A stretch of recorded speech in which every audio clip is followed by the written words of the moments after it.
जब तक बाकी के लोग भक्त आते हैं तब तक हम एक भजन गाएंगे। भज रे मन श्री रंगनंदन अभय चरण रविंद रे। भज रे मन श्री रंगनंदन अभय चरण रविंद। दुर्लभ मानव जन्म सत्संग, दुर्लभ मानव जन्म सत्संग, तरहु भव सिंधु, तरहु भव सिंधु। भजहु रे मन श्री नंदनंदन अभय चरण रविंद।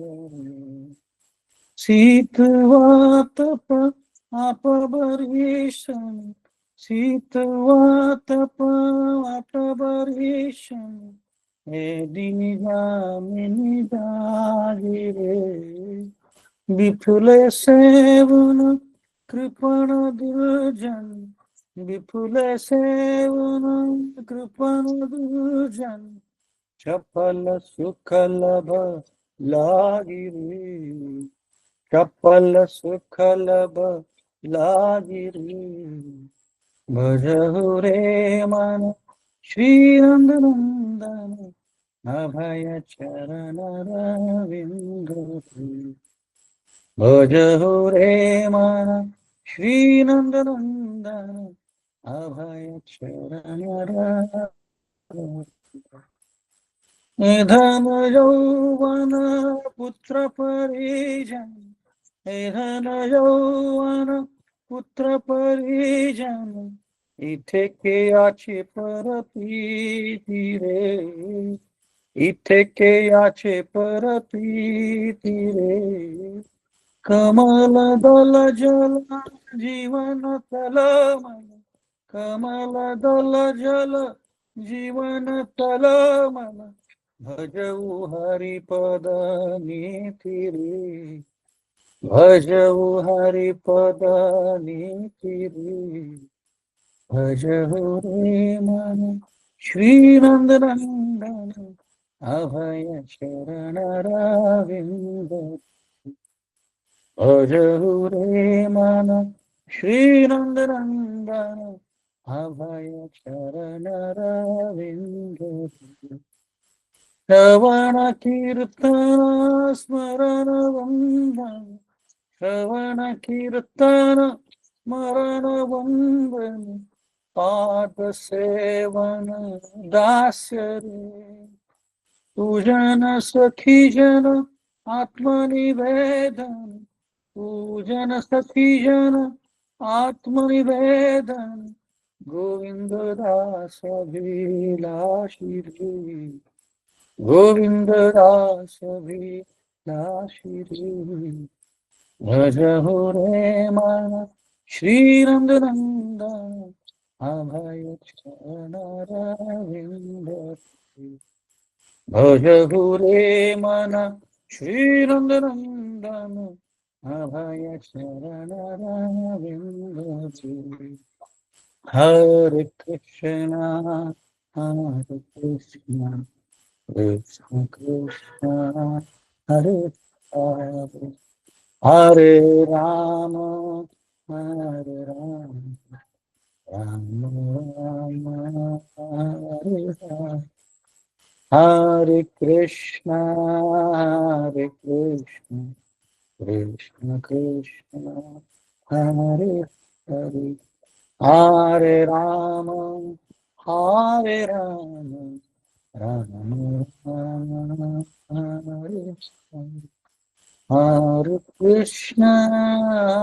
कृष्ण कृष्ण हरे हरे, हरे Ram Ram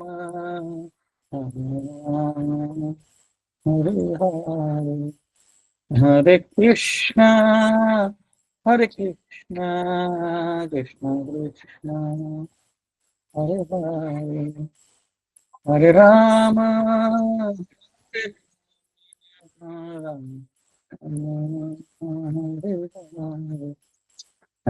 Krishna, Hare Krishna, Krishna Krishna, Hare Hare, Hare Rama, Hare Rama, Rama Rama, Hare Hare, Hare Krishna, Hare Krishna, Krishna Krishna, Hare Hare, Hare Rama, Hare Rama, Rama Rama, Hare Hare, Hare Krishna, Hare Krishna, Krishna Krishna, Hare Hare, Hare Rama, Hare Rama, Rama Rama, Hare Hare, Hare Krishna, Hare Krishna,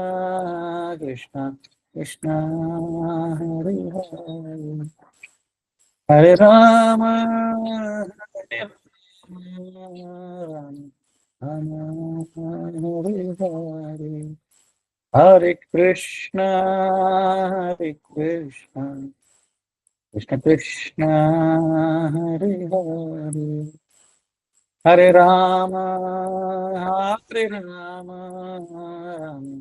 Rama Hare Hare, Hare Krishna, Hare Krishna, Krishna Krishna, Hare Hare, Hare Rama, Hare Rama, Rama Rama, Hare Hare, Hare Krishna, Hare Krishna, Krishna Krishna, Hare Hare, Hare Rama, Hare Rama, Rama Rama, Hare Hare.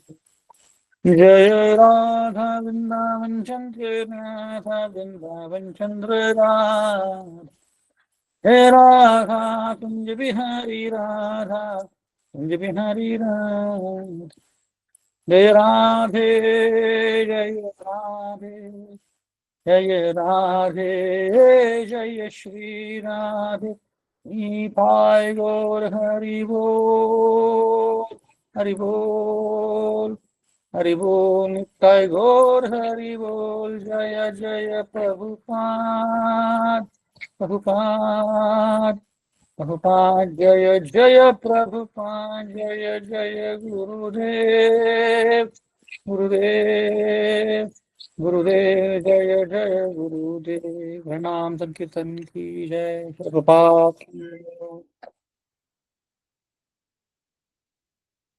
इस भजन का हम अर्थ देखेंगे। तो इसमें बताया गया है कि हे मन, तुम्हें सिर्फ भगवान कृष्ण के चरण कमलों का उपासना करनी है, जो कि नंद महाराज के पुत्र हैं, जिससे तुम्हें क्या होगा, भजहु रे मन श्री नंद नंदन अभय चरणार बिंदरे, उससे क्या होगा, तुम बिल्कुल, तुम्हारे मन से डर निकल जाएगा, अभय बन जाओगे तुम। दुर्लभ मानव जन्म सतसंगे तरो ही भव सिंधुरी, ये जो मनुष्य जीवन मिला है बहुत बहुत दुर्मिळ है, बहुत रेयर है, लगभग 84 लाख योनि के बाद फिर ये जन्म मिलता है। तो इसीलिए तुमने इसको गंवाना नहीं चाहिए, तुमने क्या करना चाहिए, दुर्लभ मानव जन्म सत्संग, सत्संग में तुमने इसको यूज करना चाहिए, ताकि तुम इस भव सागर से पार कर सको। सीतुवा तपवात परिशन ए दिन जामिन जागरे, दिन रात तुम दुख में रहते हो, बिल्कुल तुम्हें नींद नहीं आती है, जब ज्यादा ठंड होती है, ज्यादा गर्मी होती है, तब तुम्हें दुख होता है, जब ज्यादा बेबारिश होती है, ज्यादा हवा चलती है, और थोड़े से सुख के लिए तुम इतने सब कष्ट कर रहे हो। ये क्या करने की जरूरत है, ए धन यौवन पुत्र परिजन इथे क्या आची परती तीरे,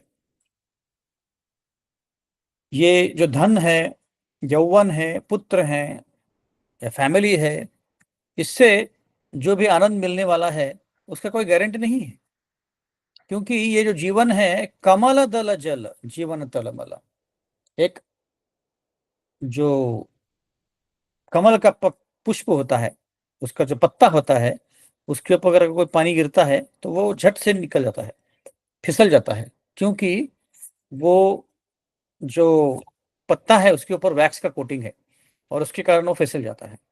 तो वैसे ही जीवन हमारा ऐसे है, कमल दल जल जीवन तलमल। इस दुनिया का कोई भरोसा नहीं है, इस जीवन का कोई भरोसा नहीं है, हम कभी भी मृत्यु को पा सकते हैं। तो इससे क्या करना चाहिए? भजहु हरिपद नीति रे, भगवान की भक्ति, कृष्ण की भक्ति करो। श्रवण कीर्तन स्मरण वंदन पाद सेवन दास्य रे, पूजन सखी जन आत्मनिवेदन गोविंद दास अभिलाषी रे। तो तुमने क्या करना चाहिए? श्रवण कीर्तन, भगवान के बारे में सुनना चाहिए, भगवान का कीर्तन करना चाहिए। ये नौ विधा भक्ति है।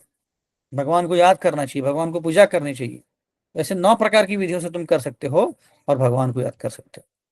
तो ये जो भजन है, ये हमें याद दिला रहा है कि हमारा जीवन में प्रायोरिटीज क्या है, क्या करना चाहिए हमने, है ना। कि हम लोग एक्चुअली हमारे जो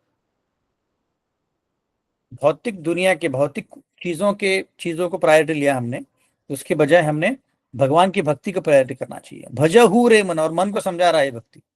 हे मन, तुम क्यों व्यर्थ की चीजों में लगे हो?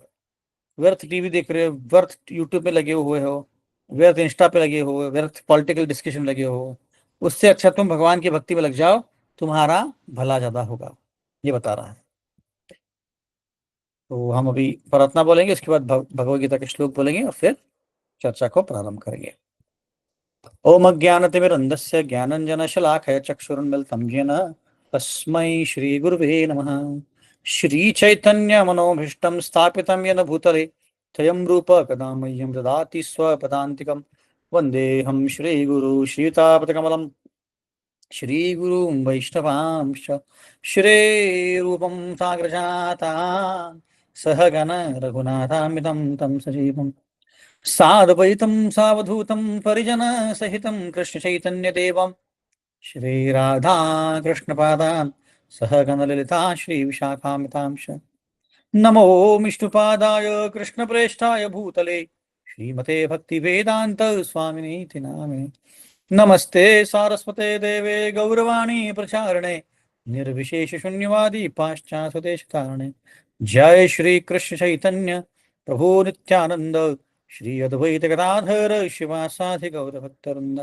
हरे कृष्ण कृष्ण कृष्ण हरे हरे, हरे राम राम राम हरे हरे।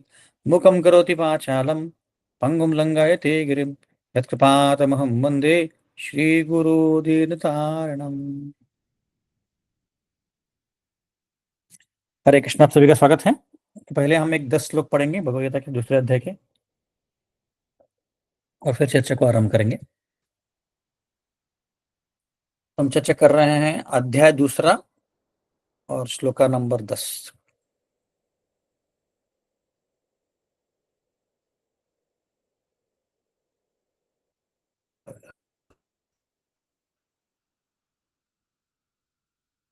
पहले श्लोक से हम पढ़ेंगे, रेसाइटेशन करेंगे, उसके बाद फिर 7वें 8वें श्लोक को हम चर्चा करेंगे।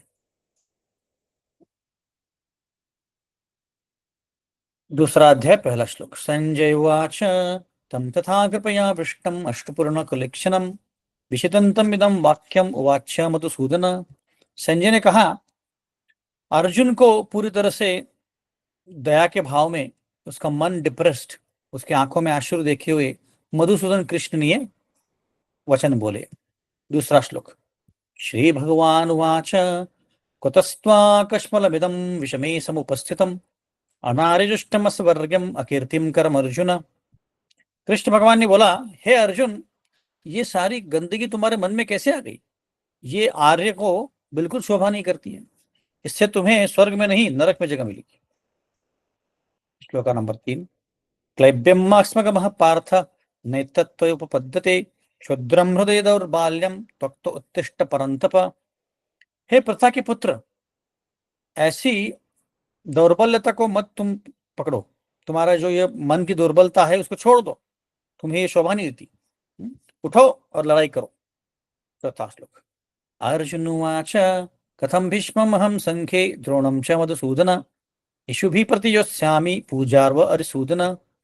अर्जुन ने कहा, हे अरिसूदन, हे मधुसूदन, मैं अपने बांधवों को, मैं अपने गुरुओं को कैसे अपने बाण चला सकता हूं? वो मेरे उपासना के काबिल हैं।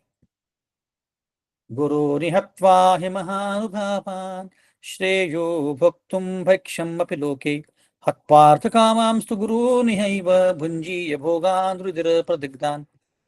इससे अच्छा तो क्या होगा कि मैं भीख मांगू और उसके बलबूते पर हूं, ना कि मैं इन अच्छे अच्छे और बड़े आत्माओं को मारूं। ये जो मुझे मिलेगा, इससे इसके कारण जो भी राज्य मिलेगा उसका क्या फायदा होगा? उससे तो एक्चुअली खून लपट होगा। न चैतद्विद्मः कतरन्न गरीयो यद्वा जयेमा यदि यो नाजयेयु यानेव हत्वा न जिजीविषांश ते अवस्थिता प्रमुख धृतराष्ट्रे। और ये हमें पता भी नहीं, इनको हराना चाहिए कि खुद हार जाना चाहिए। अगर हम इन धृतराष्ट्र के पुत्रों को मारेंगे तो हम कैसे रह सकते हैं? फिर भी हम इस युद्ध के भूमि में खड़े हैं। कार्पण्य दोषोपहता स्वभावा पृच्छामि त्वं धर्म समूढ़ चेतः यच्छ्रेयशान् निश्चितं ब्रीहि तन्मे शिष्यस्तेहं शाधि मां त्वां प्रपन्नम। अब मैं अपने ड्यूटी के कारण कंफ्यूज हूँ, मुझे समझ में नहीं आ रहा मुझे करना क्या है। मेरे मन की दुर्बलता मुझे रोक रही है, और ऐसी परिस्थिति में आपको मैं पूछ रहा हूँ, मैं आपका शिष्य बन गया हूँ, आप मेरे गुरु बन गए हो। अभी मुझे बताइए, मुझे क्या करना चाहिए? 8वां श्लोक। नहीं प्रपश्यामि ममापुनत्यात् यच्छोकमुच्चोषणम् इन्द्रियाणाम् अवाप्य भूमा वसपत्नवृत्यं राज्यं सुराणामपचाधिपत्यम्। मुझे मेरा ये दर्द जो दुख है इसको कैसे भगाना है, कुछ बिल्कुल समझ में नहीं आ रहा है। मेरे सारे इंद्रिय जो है सूख रहे हैं। अब मैं खुद से अपना ये जो दुख है समझ नहीं पाऊंगा, आप ही मुझे समझाइए। अगर हम ये राज्य भी जीत जाएंगे तो उससे क्या फायदा होगा? संजय उवाच एवं मुक्त्वा ऋषिकेशं गुडाकेशेन परन्तप नो यत्सैपि गोविंदम उक्त्वा तुष्टिम बहुवः। संजय ने कहा, ऐसे बोलते हुए अर्जुन ने बोला, कृष्ण गोविंद, मैं नहीं लड़ाई करूंगा, और शांत हो गए। 10वां श्लोक। तमुवाच ऋषिकेश प्रहसन्निव भारत सेनयोरुभयोर्मध्ये विषिदन्तम् इदं वच। हे धृतराष्ट्र, उस समय कृष्ण मंद मुस्कुराते हुए अर्जुन को ये शब्द बोले। तो हम चर्चा कर रहे हैं दूसरे अध्याय से। 7वां श्लोक हमने कल पिछली बार पढ़ लिया था। तो 7वें श्लोक में चर्चा किया था कि अर्जुन ने भीष्म, द्रोण और सारे बड़े बड़े लोगों को देखे हुए उसका जो हृदय की कंपनता थी वो बाहर आ गई, हृदय की जो भावना थी बाहर आ गई, और वो दुर्बल बन गए हृदय से, और बिल्कुल लड़ाई करने की उनकी इच्छा नहीं रही। उनको लग रहा था कि मैं कैसे लड़ाई कर सकता हूँ, मेरे सारे बांधव हैं ये। और अलग अलग उन्होंने आर्ग्यूमेंट्स दिए, अलग अलग उन्होंने कारण दिए जिसके कारण वो लड़ाई नहीं कर पाएंगे। पहले तो बोले कि मुझे इनके ऊपर दया आ रही है, ये सारे लोग मर जाएंगे। दूसरे बोले कि मैं इनको अगर हम मारेंगे तो हमें पाप लगेगा। तीसरा बोले कि कि इसके कारण वर्ण संकर बन जाएगा। और चौथे बोले कि एक्चुअली हम नरक में चले जाएंगे। और अभी 5वां कारण दे रहे कि मैं कंफ्यूज हो गया हूं, मुझे बिल्कुल समझ में नहीं आ रहा है। और अभी जो 8वां श्लोक पढ़ने वाले हैं उसमें ये बताने वाले हैं। तो पिछली बार हम चर्चा कर रहे थे कि भौतिक दुनिया जो है, मटेरियल वर्ल्ड जो है, ये हमारे लिए परप्लेक्सिटी मतलब कंफ्यूजन, द्विविधा बनाने के लिए बनाया। हर परिस्थिति में द्विविधा होती है, ये करो कि नहीं करो। जैसे हम शॉपिंग करने में जाते हैं तो कभी कभी 2-3 चीजें अच्छी लगती है, तो अब इसमें से कौन सा लूं, और बजट लिमिटेड है तो सब कुछ नहीं ले सकते। तो ऐसे यहाँ पे हर पग पग में कम्प्लेक्स परप्लेक्सिटी है, पर पग में कंफ्यूजन है। यहाँ तक कि रेस्टोरेंट में भी जाए क्या मंगाए उसके लिए ऊपर कंफ्यूजन होता है ना। तो जीवन ऐसे बना ही है। और कभी कभी दो दुखों के बीच में सुनना पड़ता है, दो प्रॉब्लम्स के बीच में सुनना पड़ता है, दो अच्छी चीजों के बीच में सुनना पड़ता है। तो ये परप्लेक्सिटी है, ये कंफ्यूजन है जो भगवान हमें देते हैं। तो ये हमने चर्चा किया था। और ये जो परप्लेक्सिटी है किसको हो रही है? एक कृपणा को हो रही है। कृपणा मतलब कौन? कृपणा मतलब ऐसा व्यक्ति जिस व्यक्ति को जीवन का उद्देश्य नहीं पता। आप बोलेंगे नहीं, ऐसे तो बहुत लोग होंगे कि जिनको जीवन का उद्देश्य पता है। तो कृपणा कौन है? जीवन का सही उद्देश्य नहीं पता। लोगों को लगता है कि खाओ पियो मौज करो, ये उद्देश्य है ना। जॉब करो, बच्चे पैदा करो, एंजॉय करो, और फिर उसके बाद कोई बड़े पोजीशन पे चले जाओ और फिर रिटायर हो जाओ, और फिर रिटायरमेंट के बाद फिर क्या करो, पार्क में घूमते रहो, लाफ्टर क्लब ज्वाइन करो। तो उससे क्या होता है कि लोगों को लगता है कि यही हमारा गोल है, यही हमारा लक्ष्य है, पर एक्चुअली ये लक्ष्य नहीं है। क्योंकि ये सारे जो है टेम्पररी लक्ष्य हैं, टेम्पररी गोल्स हैं, जिससे हमारे जीवन के प्रॉब्लम सॉल्व नहीं होंगे। और पिछली बार हमने चर्चा किया था कि हमारे जीवन के प्रॉब्लम्स अलग है। महाभारत बोलता है कि हमारे जीवन के प्रॉब्लम्स 4 ही हैं। कौन से? किसको याद है? देखते हैं, थोड़ा क्विज लेते हैं झट से। जीवन जन्म के हमारे मृत्यु 4 जरा प्रॉब्लम। व्याधि। Very good, very good, thank you प्रभु। तो जन्म मृत्यु जरा व्याधि, यही हमारे जीवन की 4 प्रॉब्लम्स है कि जन्म लेना, मृत्यु, जरा और व्याधि, बुढ़ापा और रोग, यही प्रॉब्लम्स हैं। और उसको ऐड करेंगे तो और 3 प्रॉब्लम्स आते हैं, आदि भौतिक, आदि दैविक और आध्यात्मिक। शरीर और मन के कारण प्रॉब्लम्स, आसपास के लोगों के कारण प्रॉब्लम्स, पति पति प्रॉब्लम देता है, बच्चे प्रॉब्लम देते हैं, नेबर्स प्रॉब्लम देते हैं, और कुछ नहीं तो मच्छर प्रॉब्लम देता है। और ये आदि भौतिक हो गया, और आदि दैविक, दैविक के कारण कभी कभी गर्मी बहुत होती है। अभी आदि भौतिक भौतिक में आप ट्रम्प को भी ऐड कर सकते हैं। ट्रम्प परेशान कर रहे हैं इंडिया को, तो उसको भी ऐड कर दो। तो ऐसे लोग भी हैं जो हम परेशान कर रहे हैं। और आदि दैविक में नेचुरल डिजास्टर्स, कभी अर्थक्वेक होता है, कभी सुनामी आती है, कभी कुछ होता है, कभी कुछ होता है। तो ये मेन 7 प्रॉब्लम्स हैं हमारे। बाकी सारे प्रॉब्लम टेम्पररी है। आप बोलेंगे नहीं नहीं नहीं, इंडिया में ओवर पॉपुलेशन का प्रॉब्लम है। हाँ, बट ये प्रॉब्लम जो है सबको कॉमन नहीं है। आप अगर न्यूजीलैंड जाएंगे, स्विट्जरलैंड जाएंगे, जर्मनी जाएंगे, वहां पे लोग नहीं मिलेंगे आपको, है ना। इसीलिए उनको ऑटोमेट करना पड़ता है सब कुछ। कोरिया में रेस्टोरेंट्स में, बहुत सारे रेस्टोरेंट्स में वेटर्स नहीं मिलेंगे आपको, रोबोट्स मिलेंगे आपको। ऑर्डर लेंगे और लेके जा ऑर्डर लेके आ जाएंगे। तो वहाँ पे लोग ही नहीं है, ऑटोमेट कर दिया सब कुछ। न्यूजीलैंड में आपका नेबर कौन है पता नहीं चलता है, क्योंकि लोग नहीं होते। तो उनके प्रॉब्लम्स अलग है ना। यूएस के प्रॉब्लम्स अलग है। तो सबके प्रॉब्लम्स अलग होते हैं। इसका मतलब है कि एक प्रॉब्लम सबके लिए कॉमन नहीं है, पर ये जो 7 प्रॉब्लम्स है सबके लिए कॉमन है। सबको जन्म लेना है, सबको मृत्यु आनी है, सबको जरा होगी, सबको ज्वर, बुढ़ापा होगा, मृत्यु आएगी, सबको ये प्रॉब्लम्स आएंगे। और ये आदि भौतिक, आध्यात्मिक, आदि दैविक भी सबको होने वाले हैं। क्योंकि देखिए, मैसेज डिजास्टर सबको आते हैं, कहीं ना कहीं से हमको इम्पैक्ट होता है। आध्यात्मिक बॉडी और शरीर तो, बॉडी मन तो हमेशा ही प्रॉब्लम देता है ना। और अगर बॉडी माइंड में कुछ प्रॉब्लम नहीं है तो मन बोलता है कि अरे सब कुछ ठीक कैसे चल रहा है, कुछ तो गड़बड़ होगी। तो उसके हिसाब से मन प्रॉब्लम देता है। कैसे कैसे हो सकता है कि सब कुछ ठीक हो रहा है। तो एक्चुअली क्या है कि ये एक्चुअल प्रॉब्लम्स है हमारे। प्रॉब्लम ये नहीं कि मेरा जॉब ठीक नहीं है, मेरा प्रमोशन नहीं हो रहा है, मुझे ज्यादा पैसा नहीं मिल रहा है, मेरा बॉस खड़ूस है। ये एक्चुअली क्या है, आपका बॉस खड़ूस है या सैलरी इंक्रीज नहीं हो रही है, आदि भौतिक प्रॉब्लम्स है। और हमारे हमारे हमारे कर्मों के कारण मिल रहा है हमको, उसके लिए कोई और रिस्पॉन्सिबल नहीं है। अगर आपका जॉब अच्छा है, आपके बॉस अच्छा है, तो आपके कर्म अच्छे हैं। बॉस खड़ूस है तो कर्म बुरे हैं, है ना। अंबिका शास्त्री, इसका मतलब है कि उसका बॉस खड़ूस है। तो देखिए, ये हमारे कर्मों के अनुसार हमें प्रॉब्लम्स मिल रहे हैं, तो उसका सोल्यूशन हमें ढूंढना है ना। तो जैसे उदाहरण के तौर पे, अगर मुझे लगा कि मेरा बॉस खड़ूस है, मैंने जॉब चेंज कर दिया, जरूरी नहीं कि आपके नए जो जॉब में अच्छा बॉस मिलेगा, वहां पे भी खड़ूस बॉस मिल सकता है। या आपकी पत्नी अच्छी नहीं है, पति अच्छे नहीं है, वो आपके कर्म है, आपके कर्मों के अनुसार आपको मिल रहा है। पर मेन प्रॉब्लम ये नहीं है कि मेरे पत्नी अच्छे नहीं है, पति अच्छा नहीं है, बच्चे अच्छे नहीं है, ये प्रॉब्लम नहीं है। ये आपके कर्मों के अनुसार जो मिल रहा है मिल रहा है। मेन प्रॉब्लम है कि मुझे वापस जन्म नहीं लेना है, इसको मैं कैसे सॉल्व करूं, है ना। तो यही महाभारत बता रहा है कि देखो, मनुष्य और प्राणी के बीच में 4 चीजें कॉमन है।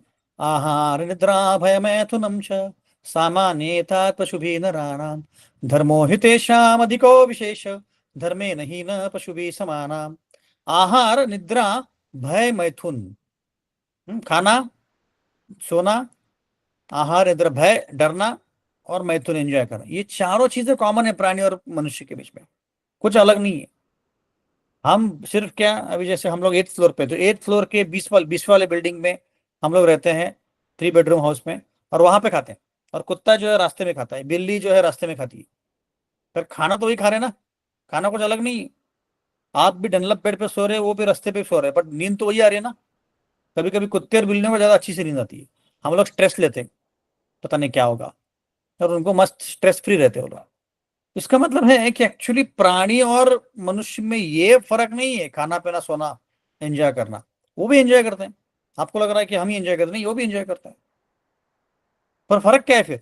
धर्मे ही सॉरी, आहार निद्रा भय मैथुनम च सामान्येता पशुभिः नराणाम धर्मो हि तेषाम् अधिको विशेष धर्मे नहीं न पशुभिः समानाम। कि धर्म के बारे में अगर पृच्छा नहीं करेगा व्यक्ति, ये नहीं पूछेगा कि भगवान कौन है, मैं कौन हूं, मुझे ये कष्ट क्यों हो रहे हैं और मैं इसको सॉल्व कैसे करूं, तो वो मनुष्य नहीं। मनुष्य कौन है? वो प्राणी है ना। क्योंकि प्राणी कोई नहीं पूछ सकता। कभी कभी देखा कि कुत्ता बिल्ली आती है मंदिर में और घंटी बजाते, बोले भगवान जीवन में प्रॉब्लम क्यों, बताओ बताओ। नहीं कर सकते। कुत्ता बिल्ली नहीं जा सकते ना मंदिर में। और ये उनको समझ में नहीं आएगा, आप कितना भी भगवत गीता फिलोसफी उनको ट्राई करो पिलाने का, कुछ पल्ले नहीं पड़ेगा। ज्यादा से ज्यादा हम उसको महामंत्र बोल सकते हैं, जो उनके कान में पड़ेगा और अगले जीवन में उसको काम आएगा। पर इस जन्म में कुछ नहीं हो सकता उनका।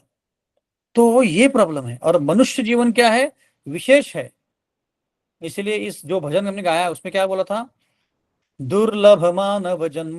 बोला था कि मनुष्य जन्म बहुत बहुत दुर्मिल है। आप सोचिए, जैसे इस जीवन में अगर मैंने कुछ नहीं किया भक्ति के बारे में, भगवत गीता नहीं पढ़ी, भगवान का नामस्मरण नहीं किया, तो मुझे 8 लक्ष योनि का वेट करना पड़ेगा। योनि का मतलब क्या है? कि उदाहरण के तौर पे अगली जन्म में कुत्ता बनूंगा, उसके बाद, और कुत्ते में भी अलग अलग योनि होती है ना। अल्सेशन कुत्ता होता है, डॉबरमैन कुत्ता होता है, ब्रिटिश कुत्ता होता है। ऐसे करके लगभग बहुत सारे योनि बनते हैं। तो फिर वो बनना पड़ेगा। उसके बाद बिल्ली बनूंगा, उसके बाद शेर बनूंगा। ऐसे सारे 8 लक्ष योनि करने के बाद, कीड़े मकोड़े, झुरड़, कॉकरोच, सब कुछ बनने के बाद फिर लास्ट जन्म आएगा गाय का। और उसके बाद फिर मनुष्य का जन्म मिलेगा। मतलब 8 लक्ष योनि घूमने के बाद, समय देखो कितना समय जाएगा इसमें। पूरा समय जा रहा है इसमें। आपका टाइम वेस्ट हो रहा है। आपको लग रहा है एंजॉय कर रहा है, आपको लगता है कि नहीं कुत्ता बनने के बहुत अच्छा एंजॉय होता है, नहीं। बिल्ली बिल्ली बनने के बाद बहुत आराम की जिंदगी है, कोई टेंशन नहीं, जॉब अब करने की जरूरत नहीं। पर उनके प्रॉब्लम्स अलग है। उनको खाने पीने के टाइम पे नहीं मिलता, वो एक्सप्रेस नहीं कर सकते। शेर को 7 7 8 8 दिन, 2 2 3 3 हफ्ते खाने के लिए नहीं मिलता है। तो प्रॉब्लम उनके अलग हैं, उनके भी प्रॉब्लम्स हैं, है ना। और ऐसे सब योनि में जाके फिर मनुष्य जन्म वापस मिलेगा। कितने सारे साल निकल जाएंगे, गुजर जाएंगे, और फिर मनुष्य जन्म मिलेगा। और फिर वापस स्टोरी वहीं से चालू। पुनः पुनः चर्वित चर्विता नाम। वापस वही करो, क्या करो? पैदा हो जाओ, स्कूल को जाओ, स्कूल में पढ़ाई करो, कॉलेज में जाओ, फिर गर्लफ्रेंड ढूंढो, बॉयफ्रेंड ढूंढो, फिर उसके बाद शादी करो, बच्चे पैदा करो। Same story. पुनरपि जननम पुनरपि मननम जठरे शयनम। शंकराचार्य बोल रहे हैं कि ये वापस गोल गोल गोल घूमते रहेंगे। तो वो एक्चुअली ये मनुष्य व्यक्ति समझ नहीं पाया। जो सारे लोग आसपास अभी धरती में हैं, उसमें से हार्डली 1% भी लोग समझ नहीं पा रहे हैं कि ये हमारे प्रॉब्लम्स अलग हैं। We have to find the solution to the right problems. हम गलत प्रॉब्लम का सॉल्यूशन ढूंढने का ट्राई कर रहे हैं। हमको लग रहा है अरे गर्मी ज्यादा, एसी लगाओ, है ना, या बारिश ज्यादा होती है तो कार ले लो, कार से घूमो। ये प्रॉब्लम्स का सॉल्यूशन नहीं है। ये कुछ कुछ हद तक है, बट उसके आगे भी हमें बढ़ना पड़ेगा। तो ये हमने चर्चा किया था पिछली बार। उसके बाद फिर हमने चर्चा किया था कि कृपणा कौन होता है, स्किन डिसीज क्या होता है, ये हमने चर्चा किया था। तो आज 8वें अध्याय में, 8वें श्लोक में हम चर्चा करेंगे। तो यहाँ पे वापिस अर्जुन दुख प्रकट कर रहे हैं कि मुझे एक्चुअली नहीं लड़ाई करनी है, मुझे समझ में नहीं आ रहा, कंफ्यूज हो रहा हूं मैं। जैसे हमने पिछली बार चर्चा की थी, कंफ्यूजन ये एक नॉर्मल चीज है, क्योंकि यहाँ पे भौतिक दुनिया में ऐसे बनाए ही है। तो अभी तक देखिए, अभी तक पूरा इतना एक अध्याय खत्म हो गया, 7 श्लोक खत्म हो गए। अभी तक कृष्ण ने एक शब्द नहीं बोला है। अभी ऑब्वियसली 2 श्लोक बोले उन्होंने, इसके पहले हमने चर्चा किया था दूसरा तीसरे श्लोक में। पर उन्होंने ये नहीं बोला कि नहीं तुम्हें ऐसा करना चाहिए वैसे चाहिए। सिर्फ उसको बोला कि क्लैब्यम मास्मगम वार्ता नहीं तत्व उपपद्यते क्षुद्रम हृदय दौर्बल्यम तत्वोत्तिष्ठ परंतप। क्या कर रहे हो तुम? ये सारी गंदगी तुम्हारे मन में से कहां से आ गई? हटाओ इसको। इतना ही बोले। तो इससे हम समझ सकते हैं कि हमें अच्छा लिसनर बनना चाहिए। पूरा एक अध्याय हो गया, बट कृष्ण ने एक बार भी एडवाइस नहीं दिया। क्यों? क्योंकि उसका कारण है। इसका कारण यह है कि अब तक अर्जुन मित्र के रूप में देख रहे थे कृष्ण को। वो सोच रहे थे कि मेरा फ्रेंड है, मैं थोड़ा सा मैं मन हल्का करूंगा और उसको फिर बोलूंगा।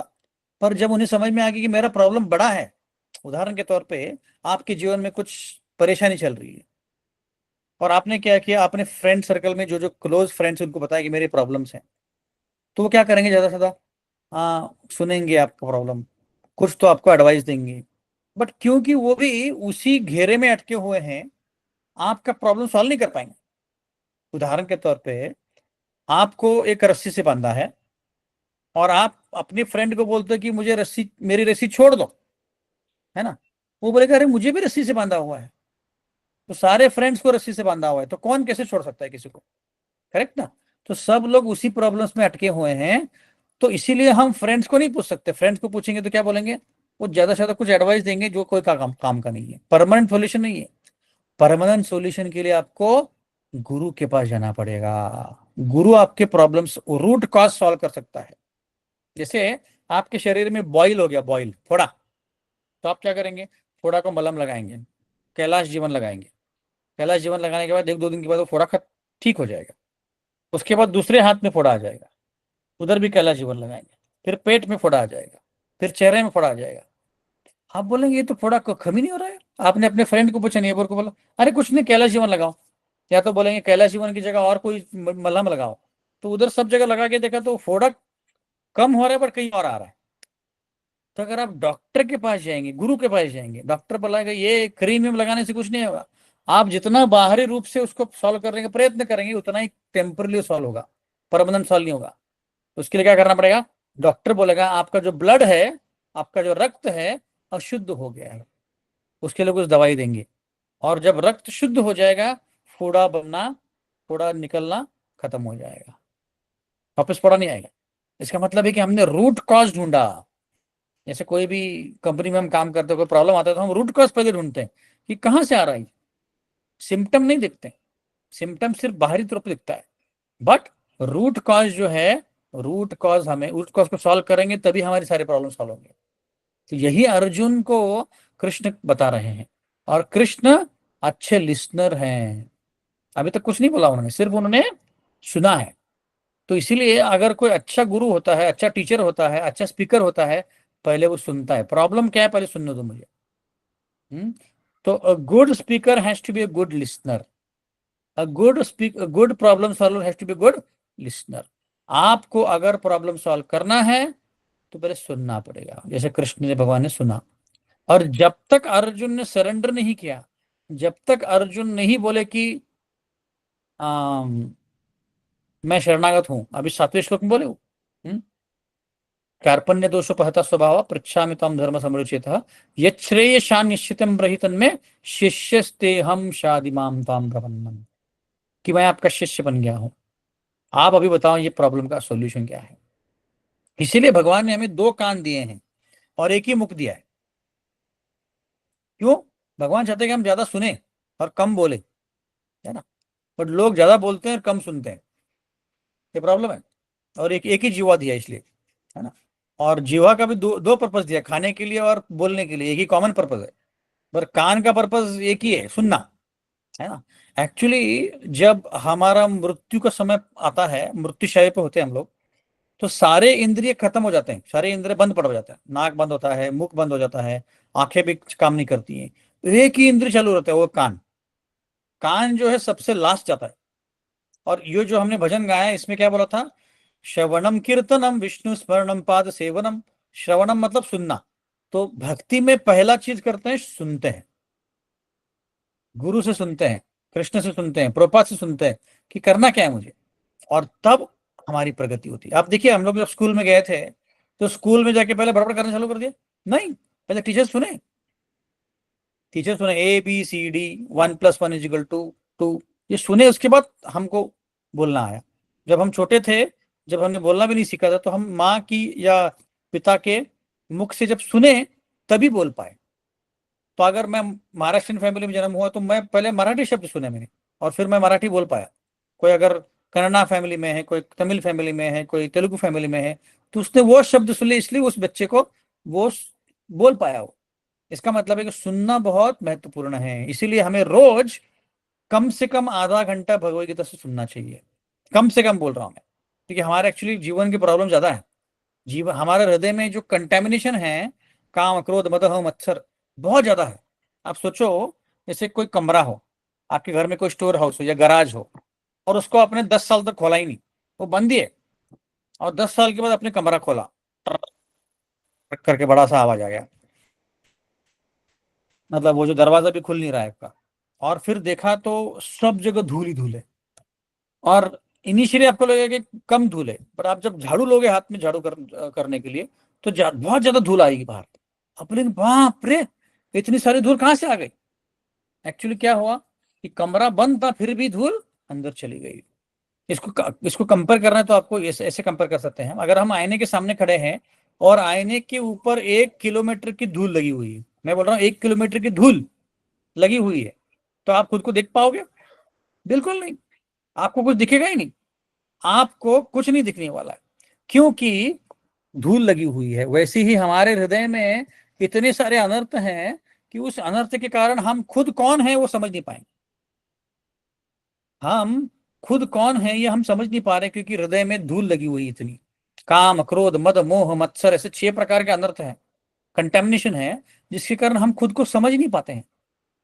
हमको लगता है मैं आनंद हूं, मैं फलाना फलाना हूं, मैं फलाना फलाना हूं, क्योंकि ये हमारा इल्यूजन है, मोह है, उसके कारण। इसलिए सुनना चाहिए रोज कि मैं आत्मा हूं, शरीर नहीं हूं, मैं आत्मा हूं, शरीर नहीं हूं। अब इसके बाद जो श्लोक चालू होंगे भगवत गीता में, लगभग 30 श्लोक कृष्ण भगवान आत्मा के ऊपर बोलने वाले। नैनम छिंदति शस्त्राणि नैनम दहति पावक, न क्लीनम छेदन्त्यापे न शोचति मारुष। इस आत्मा को कोई मार नहीं सकता है। देहिनोऽस्मिन् यथा देहे कौमारं यौवनं जरा, तथा देहांतर प्राप्ति धीरस्तत्र न मुह्यति। हम छोटे से बड़े होते हैं, बड़े से और बूढ़े होते हैं, पर हम बदलते नहीं हैं। उदाहरण के तौर पे, अगर हम जब 2 साल के थे, हम वही थे, बट शरीर अलग था हमारा। अभी क्या हुआ है, हम बड़े हो गए हैं, जो भी है हमारा उम्र 20 30 40 50 जो भी हो, हम बड़े हो गए, बट हमारा शरीर बड़ा हो गया है, पर आत्मा वही है, व्यक्ति वही है, व्यक्ति चेंज नहीं हुआ है। यही हमको बताने वाले भगवान अभी 30 श्लोकों तक आत्मा के बारे में बताएं। तो जब हम रोज सुनेंगे कि मैं आत्मा हूं, शरीर नहीं हूं, आत्मा हूं, शरीर नहीं हूं, तब हम भगवत गीता के जो इंस्ट्रक्शन है उसको फॉलो करने का प्रयत्न कर सकते हैं। जितना हम शरीर के स्तर पर रहेंगे, उतना हमें फॉलो करना डिफिकल्ट हो जाता है ना। जैसे मुझे पता है कि मैं शरीर नहीं हूं, आत्मा हूं, फिर भी मैं शरीर के लिए बहुत कुछ करता हूँ, 24 घंटे वही कर रहा हूँ, फिर फायदा क्या उसका ज्ञान का, है ना। ऐसे तो इसलिए सुनना बहुत जरूरी है। रोज आधा घंटा कम से कम हमें लेक्चर सुनने चाहिए भगवत गीता से, जिससे हमें याद रहे। क्योंकि व्यक्ति जो है, कलयुग में भूलना बहुत आसान है।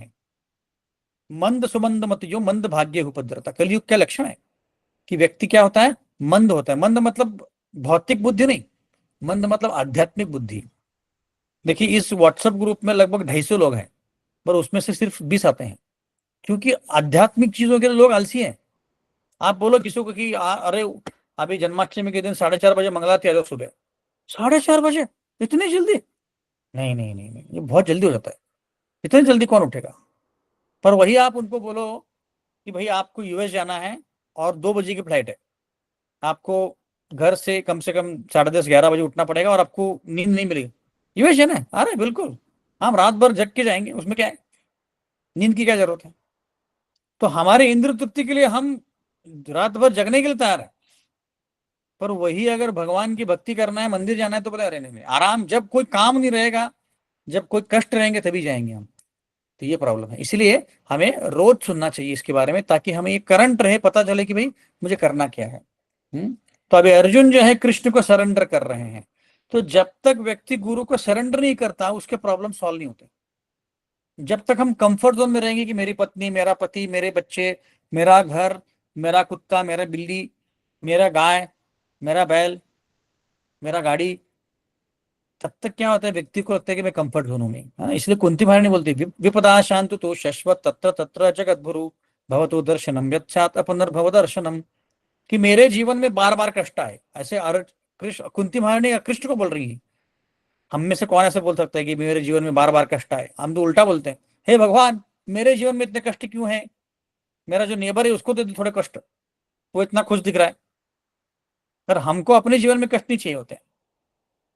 क्योंकि कष्ट से क्या होता है, व्यक्ति को दुख होता है। पर कुंती महारानी उल्टा बोल रही है कि बार बार मेरे जीवन में दुख आए। क्यों भाई, ऐसे क्यों बोल रही है? क्योंकि जब दुख होता है तभी भगवान याद आते हैं। तो बोल रही है कि जब दुख होता है तभी आपकी याद आती है, सुख में आपकी याद नहीं आती है।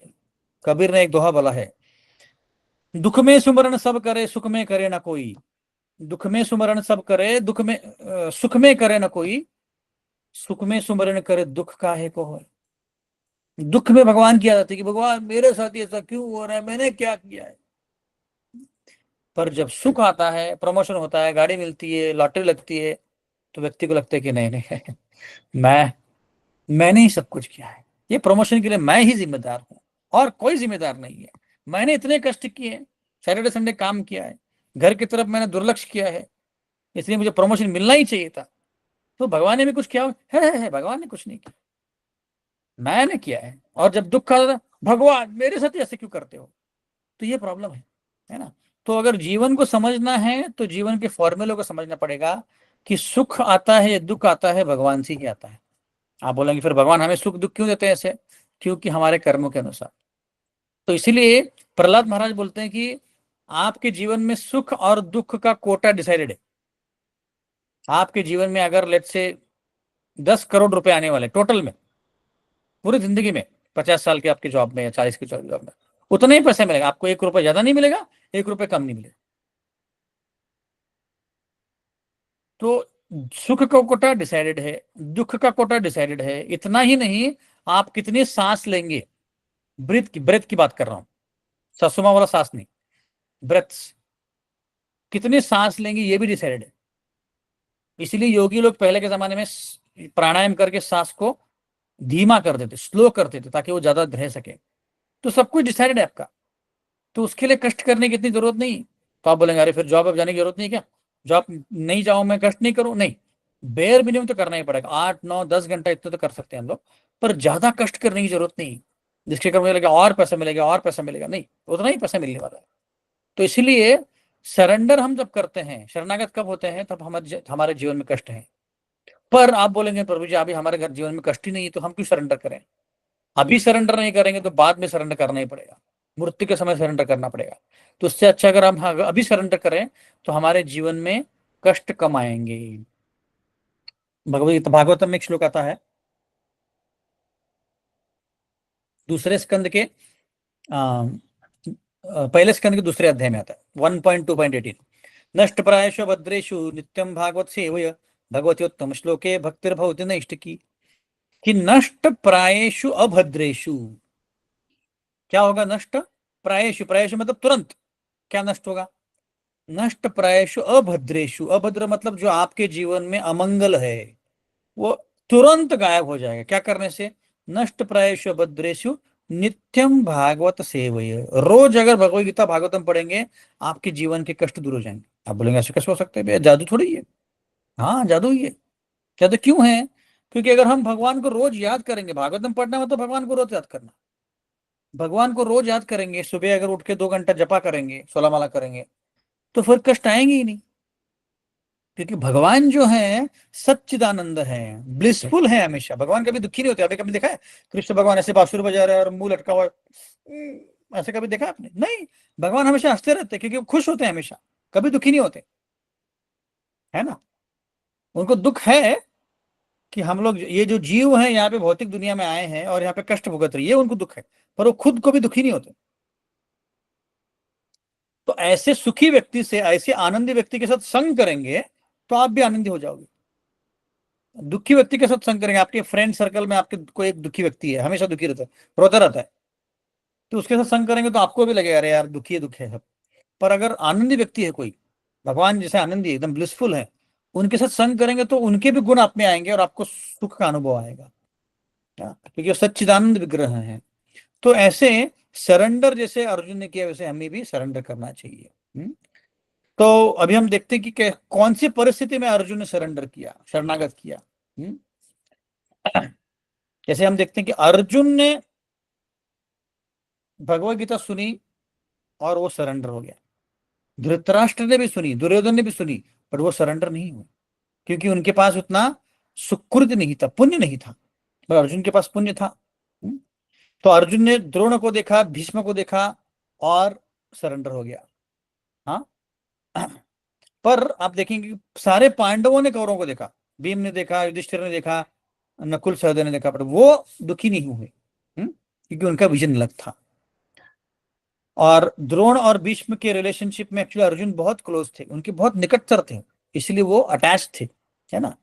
तो उस अटैचमेंट के कारण उनको दुख हुआ। इसलिए हमारे जीवन में भी हमारे अटैचमेंट हमको कम से कम रखना चाहिए। जैसे आपने अगर आपने अनुभव किया होगा, जैसे किसी ने 20 साल पहले कोई घर लिया होगा, तो जब घर लेते हैं तो सब कुछ नया होता है, घर में कुछ नहीं होता। धीरे धीरे फिर हम उसको बढ़ाते हैं, बेड लाते हैं, वार्डरोब लाते हैं, किचन बनाते हैं, और सामान बढ़ते जाता है, बढ़ते जाता है। और 2 बेडरूम 3 बेडरूम का जो हमारा घर होता है, फिर सामान ज्यादा हो जाता है और रहने के लिए जगह कम पड़ जाती है। तो 20 साल में इतना सामान हो जाता है कि हमारे सब चीजों से अटैचमेंट हो जाता है ना। अटैचमेंट कम नहीं होता है। और फिर हमारा फ्रेंड सर्कल होता है, ऑफिस का सर्कल होता है, कभी कभी स्पिरिचुअल सर्कल होता है। तो वो अटैचमेंट बढ़ते जा रहे हैं, पर हमें अटैचमेंट कम करने हैं, है ना। तो आप बोलेंगे अरे ऐसे ऐसे कैसे अटैचमेंट कम करें भाई, हमारे फैमिली मेंबर से हमारा अफेक्शन तो प्रेम तो होता ही है ना। तो अफेक्शन और अटैचमेंट में फर्क होता है ना। अफेक्शन और अटैचमेंट में फर्क क्या है? अफेक्शन मतलब प्रेम है, पर अटैचमेंट मतलब क्या? जैसे मैं उदाहरण देता हूँ कि एक लंदन में कपल था, उनका एक 20 साल का लड़का एक्सीडेंट में मर गया, और ये लोग लगभग 50 साल के थे। तो 1 महीना गया, 2 महीने गए, फिर भी दोनों दुखी थे, बहुत दुख में जा रहे थे उनको। 1-2 साल तक उनका दुख कम ही नहीं हो रहा था। फिर किसी ने आके उनको बोला कि हम प्लानचेट कर सकते हैं। प्लानचेट करके एक पैरानॉर्मल एक्टिविटी होती है, मतलब आत्माओं को बुला सकते हैं वो लोग, तो उसको प्लानचेट बोलते हैं। कई सारे अलग अलग एक्टिविटी, तो उसमें प्लानचेट एक होती है। तो उसने क्या किया, उस व्यक्ति ने बोला कि मैं आपको प्लानचेट करके आपके बेटे की आवाज आपको सुनाऊंगा। तो वो लोग बहुत खुश हो गए, अरे हमारा खोया खोया हुआ बेटा मिल गया, ऐसे करके। तो उसने बोला कि आप ये रेडियो लगाओ, ये वाला फ्रिक्वेंसी लगाओ, आपको आपके बेटे का आवाज आ जाएगा। और उन्होंने किया, और ऐसे हुआ भी। वो अपने बेटे से बात करने लगे, सिर्फ आवाज आती थी, बात नहीं कर पाते थे, आवाज आती थी उनको। मतलब क्या है इसका, देखिए। अब वो एक्चुअली एग्जैक्टली साइंस कैसे वर्क करता है बहुत डिफिकल्ट है बताना, पर होता है ऐसे कि आत्मा को बुलाया जा सकता है, स्पेशली जो भटकती आत्मा है ना। जैसे कोई भूत बन जाता है, भूत बनना मतलब क्या, कोई सुइसाइड कर लेता है, या अगर कुछ ने बहुत पाप किए हैं, तो उस व्यक्ति को शरीर नहीं मिलता है, सिर्फ उसके पास सेटल बॉडी होती है, सूक्ष्म शरीर होता है। तो वो घूमते रहते हैं इधर उधर, शरीर की खोज में होता है। तो वो हो सकता है कि उस व्यक्ति के लड़के का सूक्ष्म शरीर हो, उसके कारण वो बुला पाते, जो भी है। पर यहाँ पे हमको सीखने लायक क्या है कि 2 साल तक वो कपल अपने बेटे को भूल नहीं पाए। और हो सकता है कि उसको कहीं और जीवन मिल भी गया हो, उसका जीवन आगे भी चल रहा है, पर वो भूल नहीं पाए। इसको बोलते हैं अटैचमेंट। देखिए, अभी वो लड़का गया, एक्सीडेंट में उसका शरीर त्याग कर दिया। अब मुझे पता है कि रोना आएगा, दुख होगा, सब कुछ ठीक है। पर अभी क्या है, we have to get on along with it. उसको अभी पीछे भगाना पड़ेगा, कि वी हैव टू से कि अभी वो गया व्यक्ति, उसके ऊपर रो के फायदा नहीं है, वो व्यक्ति वापस नहीं आएगा। उसके कारण हमारे जीवन को उसको खराब करके फायदा नहीं है। तो आप उसमें उदाहरण दे सकते हैं अर्जुन का। अभिमन्यु जो को जब मारा गया, अभिमन्यु को बहुत गलत तरीके से मारा गया, वो अलग स्टोरी है। पर अभिमन्यु को मारा गया, तो अर्जुन रो रहा था उस दिन, शाम को बहुत रो रहा था। और बहुत लोगों ने ट्राई किया समझाने का, पर वो माना नहीं।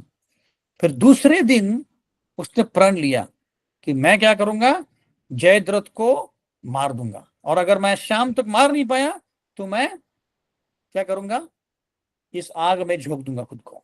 क्योंकि जयद्रथ के कारण अभिमन्यु को मारा गया था, क्योंकि जयद्रथ को वर मिला था कि वो पांडवों को, अर्जुन को छोड़ के एक बार युद्ध में रोक पाएगा मतलब उसको वो हरा नहीं पाएंगे।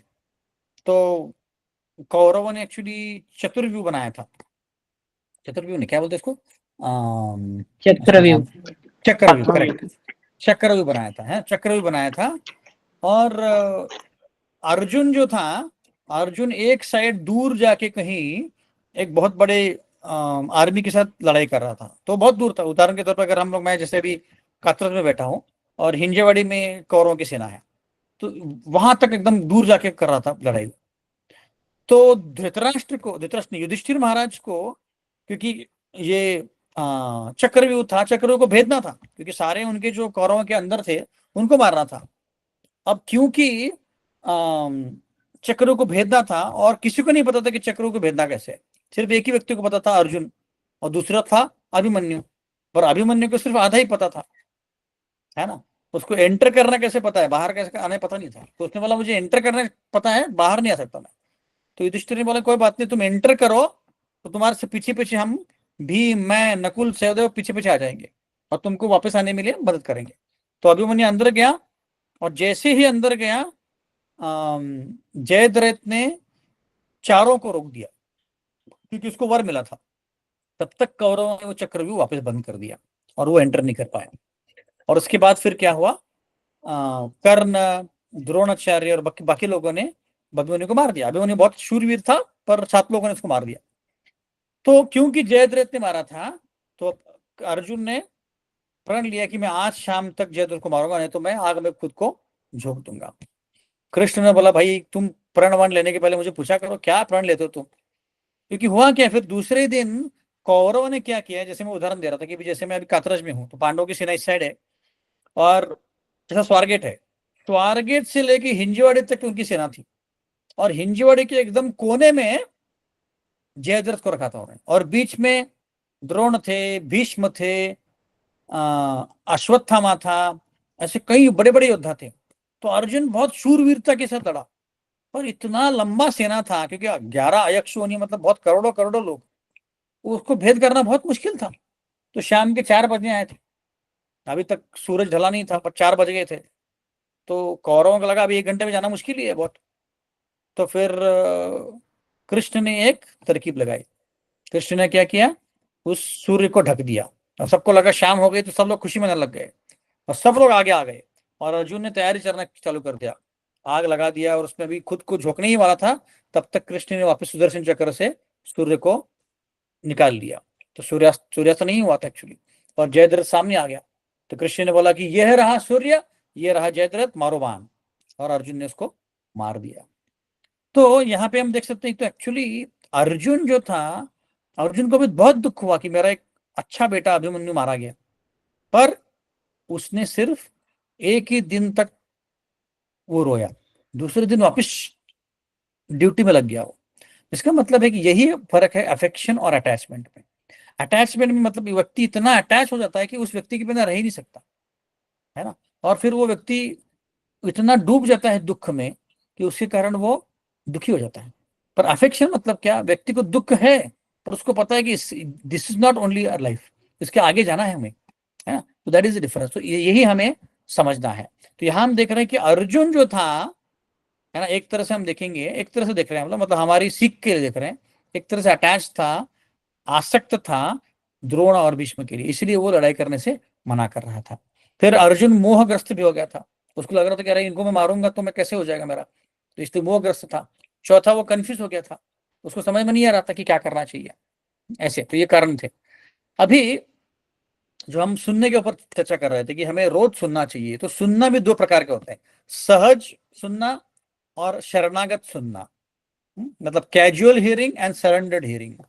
कैजुअल हियरिंग मतलब क्या, जैसे कोई पिता है न्यूज़पेपर पढ़ रहा है, सुबह के समय 7-8 बजे हैं, न्यूज़पेपर पढ़ रहा है, और पत्नी कुछ कुछ बड़बड़ कर रही है, और पति बोल रहा है हम्म, हम्म। अब 1 आध घंटे के बाद उसको पूछे क्या बोला था, उसको याद नहीं रहेगा। कैजुअल हियरिंग कर रहा है वो, जो भी बोल रही है। हाँ, ऐसे बहुत सारे पत्नियों का और पत्नियों का प्रॉब्लम होता है कि पति कुछ कर रहा है और पत्नी कुछ बोल रही है, और पति किया जा रहा है, उसको कुछ पता नहीं क्या बोल रही है। हाँ, तो ये इसको बोलते हैं कैजुअल हियरिंग। तो वैसे ही हम भक्ति में भी कैजुअल हो सकते हैं। इसलिए हियरिंग जो है एकदम सरेंडर्ड चाहिए, पूर्ण फोकस के साथ चाहिए। स्पेशली हम जो भगवत गीता सुन रहे हैं, पूर्ण फोकस के साथ सुनना चाहिए, ताकि हमें उसको अप्लाई करना है, क्योंकि सिर्फ सुनना ही चीज नहीं, उसको अप्लाई भी करना है ना। तो और एक उदाहरण आता है कि प्रहलाद महाराज जब अपनी माँ की गोद में थे, कायोदु की गोद में थे, तो बहुत लोगों ने अभी मूवी भी देखा होगा। तो नारद मुनि, अगर आप लोगों ने देखा है तो पक्का देखिए, बहुत बहुत अच्छा मूवी है, अमेजिंग मूवी है। नरसिंह भगवान का कितना सुंदर एनिमेशन बनाया है। तो एनीवेज, तो प्रहलाद महाराज गोद में थे, सॉरी वूम में थे, और नारद मुनि कयादु को पूरा भागवतम बता रहे हैं।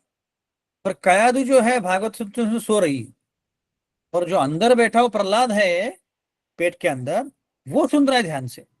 तो यहाँ पे सरेंडर्ड हियरिंग प्रहलाद का है, और कैजुअल हियरिंग कयादु का है। और इसीलिए हम देखते हैं तो प्रहलाद जब बाहर आता है तो एकदम 100% भक्त बन के आता है, इतने अच्छे से भक्ति कर रहा है ना।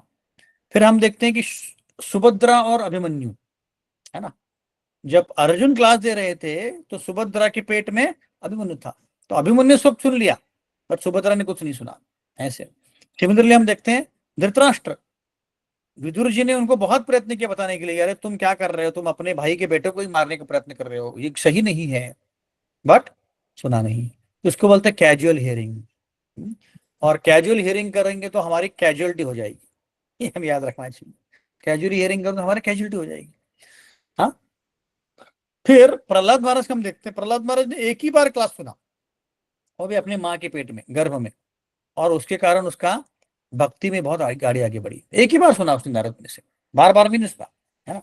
हम तो बार बार रोज रोज सुनते हैं फिर भी हमारी गाड़ी वहीं पे अटकी होती है।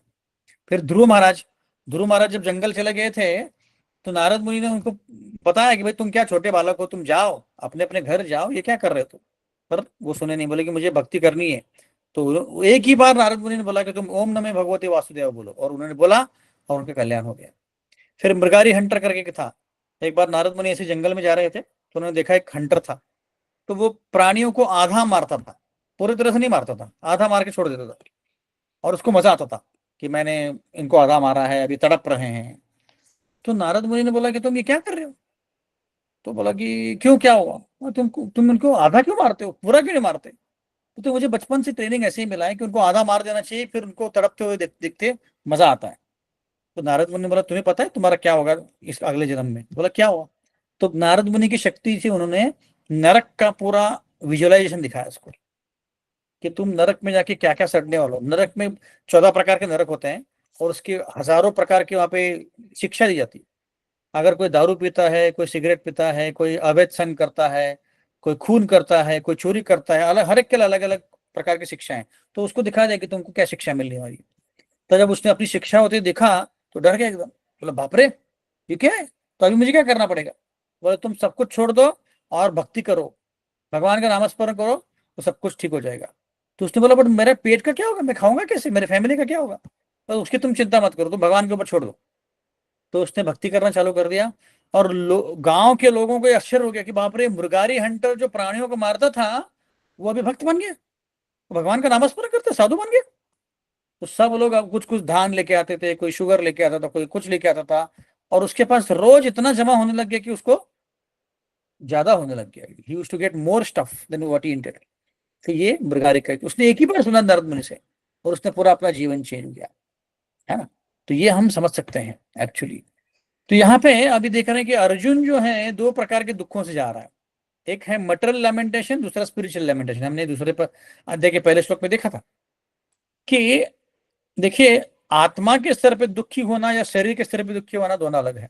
मैंने एक उदाहरण भी दिया था आप लोगों को कि जैसे अगर हम सिग्नल पे खड़े हैं और एक भिखारी दिखता है तो हमें दुख लगता है, पर वही अगर एक BMW या मर्सिडीज में या फरारी में कोई व्यक्ति जा रहा है, बहुत अमीर व्यक्ति है और जा रहा है, तो उसको देख के हमें दुख नहीं लगता। वो कहा होता है, कहा है इसके पास बहुत पैसा, सुखी होगा वो, पर एक्चुअली दोनों दुखी है ना। दोनों का दुख अलग है पर दोनों दुखी हैं। अगर हम भक्ति में हैं और हमें पता है कि भक्ति ही एक मार्ग है जो सुखी कर सकती है, तो हमें दोनों को देख के दुखी होना चाहिए। तो उसको बोलते हैं स्पिरिचुअल लेमेंटेशन, कि हम आध्यात्मिक दृष्टि उनको देख रहे हैं कि वो दुखी हैं, इसीलिए हमें दुख होना चाहिए, है ना। तो अर्जुन ने जब युद्ध चालू किया, जैसे मैं उदाहरण देता अभिमन्यु का, कि अभिमन्यु के मरने के बाद उसको दुख हुआ, पर तुरंत उसको ओवरकम करके उसने अपना अपना ड्यूटी किया, है ना। इसीलिए लेमेंटेशन जो है, दुख जो है, हमें सोच समझ के करना चाहिए। दुख भी अगर आप बोलेंगे ऐसे सोच समझ के कोई दुख करते हैं, वो तो इमोशनल चीज होती है। हमें कोई अगर दुख होता है तो हम दुख प्रकट करते हैं। पर देखिए जब हम भक्ति समझ में आती है, भगवत गीता समझ में आती है, तो हमें फिलोसफी नॉलेज समझना चाहिए कि कौन सी चीज के लिए दुखी होना है, कौन सी चीज के लिए नहीं होना। उदाहरण के तौर पे आपने एक 10,000 रुपए के शूज ले लिए और आपने अपने शू रैक में रखा था बाहर, और एक दिन कोई जोमेटो का व्यक्ति आता है और वो शूज उठा के लेके आता है, ऐसा होता है ना कभी कभी। तो आप उसके लिए दुखी, अरे मेरे 10,000 रुपए के शूज गए रे बाबा, और दुखी हो रहा है आपको उसके लिए। अरे आपके वो नसीब में थे ही नहीं 10,000 रुपए के शूज, आप ज्यादा से ज्यादा क्या कर सकते हो, कंप्लेन कर सकते हो उस व्यक्ति का और छोड़ दो। पर उसी के ऊपर आप 10 दिन तक रोते रहे तो वो क्या हो गया, मटेरियल लैमेंटेशन हो गया, है ना। ऐसे तो यहाँ पे इस श्लोक में बताया गया है कि हमारे जो भौतिक प्रॉब्लम्स हैं उसका भौतिक सोल्यूशन ढूंढने जाएंगे तो नहीं मिलेगा, हमारे प्रॉब्लम्स बढ़ेंगे। हाँ, तो material solutions do not give solution for material problems, है ना। जैसे रावण जो था, रावण को लगता था कि पता नहीं ये स्वर्ग इतना ऊपर है, लोगों को अगर स्वर्ग जाना है तो उनको कैसे जाएंगे वो, तो उसने क्या करना था, उसे एक बहुत बड़ा सीढ़ी बना रहा था कि जिससे लोग स्वर्ग में जा सके, पर वो कभी पॉसिबल नहीं हो पाया। वैसे ही साइंटिस्ट लोग क्या कर रहे हैं कि हम ज्यादा कैसे रह सकते हैं, अगर किसी को मरना नहीं है तो वो सोल्यूशन कैसा इसके ऊपर ज्यादा ये कर रहे हैं, रिसर्च कर रहे हैं। उससे अच्छा अगर वो ये रिसर्च कर रहे हैं कि भाई आत्मा कैसी होती है, कैसे हमें अगले जन्म अवॉइड करना चाहिए, भगवत गीता के ऊपर रिसर्च करेंगे ज्यादा फायदा होगा। क्योंकि देखो ये ऐसे कभी नहीं होने वाला है। देखो संजीवनी जो बूटी है या जो शुक्राचार्य के पास एक सोल्यूशन है जिसके कारण व्यक्ति कभी मर नहीं सकता है, वो भी टेम्पररी है, कभी ना कभी वो मरना ही पड़ेगा। जैसे हिरण्यकशिपु था, हिरण्यकशिपु को कभी इटर्नल बनना था, उसको अमर बनना था, पर वो बन नहीं पाया। इसमें एक वॉल्ट डिज्नी का उदाहरण आता है कि वॉल्ट डिज्नी जो था, जिसने सारे कार्टून निकाले, है ना, टॉम एंड जेरी और ऐसे बहुत सारे कार्टून है, इसके बहुत फेमस कार्टून है। तो उसकी जब मृत्यु का समय आया तो उसने डॉक्टर्स को बोला कि आप मुझे फ्रीजर में रख दो और जब भी आपको सॉल्यूशन मिल जाए, आपका केमिकल मिल जाए जो भी है आपको, तो मुझे वापस जिंदा कर दो, मैं आपको $10 मिलियन दूंगा। तो उसको सही में फ्रीजर में रखा गया, पर 1 साल हो गया, 2 साल हो गया, 3 साल हो गया, कुछ हुआ ही नहीं, और सॉल्यूशन आ ही नहीं रहा है। इस व्यक्ति को, मृत व्यक्ति को जिंदा बनाया जाए। तो उसके रिलेटिव्स ने बोला भाई देखो इसके बहुत सारे लगभग $200 मिलियन बैंक में पड़े हैं, वो हमको भी एक्सेस नहीं हो रहे हैं और तुमको भी तुम्हारा $10 मिलियन नहीं मिल रहा है। उससे अच्छा तुम $20 मिलियन ले लो और उसको मार दो, मतलब मार दो मतलब मरा ही था वैसे भी, उसके बॉडी को जला देते हैं। तो मतलब क्या है कि हमारे पास कितना भी पैसा हो, साइंटिस्ट कितना भी रिसर्च करें, ये मरने वाला व्यक्ति मरने वाला है, उसको कोई जिंदा नहीं कर सकता है ना, वो व्यक्ति मरने ही वाला है ना। ऐसे तो अभी हमारे जो दुख होते हैं हमको, है ना, उसको 3 चीजों में बांटा जा सकता है, दुख को कैसे सहन करें। IAS इस एक्रोनिम से हम उसको बोल सकते हैं। आई मतलब इनएविटेबल, इनएविटेबल मतलब जिसको हम अवॉइड नहीं कर सकते हैं। जैसे जीवन में आपके कुछ दुख आते हैं, उसको आप अवॉइड नहीं कर सकते, है ना। कुछ दुख होते हैं वो अवॉइड कर सकते हैं, उसको बोलते हैं A. I for inevitable, A for avoid, और एस मतलब स्ट्रेंथन, खुद को भक्ति से शक्तिशाली करना है। जैसे उदाहरण के तौर पे, जैसे मैं गाड़ी में से जा रहा हूँ कार से, और पीछे से आके एक टू व्हीलर ने बहुत बुरी तरह से ठोक दिया, है ना। अब जो एक्सीडेंट होना था ये अनअवॉइडेबल है, आप रोक नहीं सकते उसको। आप बोले कि मैं अच्छे से चला रहा था बट पीछे पीछे से आके धक्का दे दिया, क्या करूं मैं, तो अनअवॉइडेबल था। पर इसके आगे आप कैसे रिएक्ट करेंगे ये आपके हाथ में है, उसको बोलते हैं अवॉइडेबल। क्या कर सकते हैं आप, 3 4 ऑप्शन है आपके पास। आप उतर सकते हो, उसको गाली दे सकते हो, या तो उसको मार सकते हो, या तो उसके साथ झगड़ा कर सकते हो। तीनों में से कोई ऑप्शन आपके पास है। बट तीनों में से क्या होगा, तीनों में से आपको दुखी आने वाला है। आप अगर झगड़ा करोगे और वो गुंडा निकलेगा तो आपका आप ही की पिटाई होने वाली है। आप अगर मारोगे तो हो सकता है पुलिस थाने जाना पड़े। तो ये प्रॉब्लम का सोल्यूशन नहीं है। आपको अवॉइड करना तो क्या करना पड़ेगा, आपको क्या करो, उसको बोलोगे भाई ठीक है तुमने ठोक दिया है, अब तुम्हारा लाइसेंस दे दो, हम क्या करेंगे, पुलिस में जाएंगे या तो आउट ऑफ कोर्ट सेटलमेंट करेंगे। इसका मतलब है कि हम, आप जो भी इसका एक्सीडेंट का प्रॉब्लम हुआ है उसका को तुम पैसे दे दो, उसके कारण सॉल्व हो जाएगा। तो आप प्रेम से भी बात कर सकते हो। इसका मतलब ये प्रॉब्लम जो हो अवॉइडेबल है ना। तो इसीलिए कुछ चीजें हमें एक्सेप्ट कर लेनी चाहिए, कुछ चीजें हम अवॉइड कर सकते हैं। जैसे किसी ने शादी कर ली और शादी करने के बाद पता चला कि पति बहुत ही खराब निकला। अब आप बोलेंगे नहीं अभी के केसेस में डिवोर्स कर सकते हैं, वो सब है ना। पर अभी क्या है कि आपके कर्मों के अनुसार आपको ऐसा पति मिला है। आप नहीं बोल सकते कि नहीं मुझे ऐसा पति मिला ही क्यों, नहीं, आपने पिछले जन्म में कुछ किया होगा इसलिए आपको मिला है। तो बेसिकली जो कर्मा के अनुसार आता है उसको अवॉइड नहीं कर सकते, इसलिए बोलते हैं इनएविटेबल। ये चीज जो है आपको अवॉइड नहीं कर सकते हैं। तो फिर अवॉइडेबल कौन सी चीज है, जो अवॉइड कर सकते हैं वो आपके हाथ में है। हम्म? वो 2 चीजें होती हैं। अवॉइडेबल मतलब क्या? आप अगर बहुत ज्यादा कुछ ट्राई कर रहे हो, जैसे मैंने बोला ना कि आप 18 घंटा 20 घंटा जॉब कर रहे हो और आपको चाहिए कि मुझे करोड़पति बनना है या अरबपति बनना है, दैट उससे जो दुख आता है उसको आप अवॉइड कर सकते हो। और दूसरा और एक दुख हो सकता है कि मुझे कुछ करना ही नहीं, मुझे एकदम अलिप्त रहना है, वो भी एक प्रकार का दुख है, उसको भी आपको अवॉइड करना है। इसका मतलब है कि आपके जीवन में आपको जो सर्कल ऑफ इन्फ्लुएंस बोलते हैं इसको, वो उससे आप चीजें को कंट्रोल कर सकते हो। कुछ कुछ चीजें हैं, उदाहरण के तौर पे और एक उदाहरण देता हूँ इजी समझने के लिए। आपको यूएस जाना है उदाहरण के तौर पे, तो आप Mumbai to San Francisco flight में बैठ गए, आपने टिकट निकाला, आपने वीजा निकाला, आप बैठ गए। अब आपको अंदर बैठना, फ्लाइट के अंदर बैठना आपका ऑप्शन था और आप जाके बैठ गए। अब फ्लाइट में अंदर जाने के बाद आपको लग रहा है कि अरे मुझे हाइट का सिकनेस है, मुझे बहुत प्रॉब्लम आता है, तो वो आपको अभी सहन करना पड़ेगा। तो ये आपका कर्मा है कि आपने चूज किया, आपको अभी करना पड़ेगा। बट आपके पास और क्या क्या चॉइसेस हैं, आप उस विमान के अंदर कहीं भी घूम सकते हो। आप नहीं बोल सकते कि अभी नहीं, मुझे बहुत प्रॉब्लम हो रहा है, मेरे को एंग्जाइटी अटैक आ रहा है, मुझे बहुत ये हो रहा है, तो मुझे अभी कहीं बीच में छोड़ दो, बीच में स्टॉप में रोक दो। नहीं, फ्लाइट अगर चला तो क्या, बीच में कोई स्टॉप अप नहीं मिलेगा आपको। पर अंदर आपको चॉइसेस हैं अभी। अंदर क्या चॉइसेस हैं? आप वॉशरूम के लिए जा सकते हो, थोड़ा बहुत घूम सकते हो, दैट चॉइस यू गॉट। वो चॉइस आपसे कोई नहीं छीन सकता है ना। इसका मतलब है कि कुछ चीजें इनएविटेबल हैं जिसको हम अवॉइड नहीं कर सकते हैं, है ना, इसलिए उसको एक्सेप्ट कर लेना चाहिए। और जो अवॉइडेबल है, हमारे कंट्रोल के अनुसार है, उसको हम अवॉइड कर सकते हैं। ऐसे। और तीसरा है स्ट्रेंथन, जिसको IAS बोला है। स्ट्रेंथन मतलब क्या कि जैसे ये इनएविटेबल चीजें हैं, जो दुख आना ही है आपके पास, उस दुख को सहन करने की शक्ति लाना खुद में, है ना। क्योंकि दुख तो आने वाला है, देखो आप कितना भी प्रयत्न करो, दुख तो आने ही वाला है। मानसिक दुख आएगा, शारीरिक दुख आएगा, अलग अलग प्रकार के दुख आएंगे, आएगा ये पक्का। पर उसको सहन करने की शक्ति हम में लानी है। तो भक्ति एक ही प्रोसेस है। भक्ति से क्या होता है कि आपका जो हार्ट है, इस दुख को एक्सेप्ट करने का पॉजिटिविटी लाता है। आपको लगता है कि नहीं, मुझे ये दुख को एक्सेप्ट कर लेना चाहिए, क्योंकि मेरा ही कर्म है।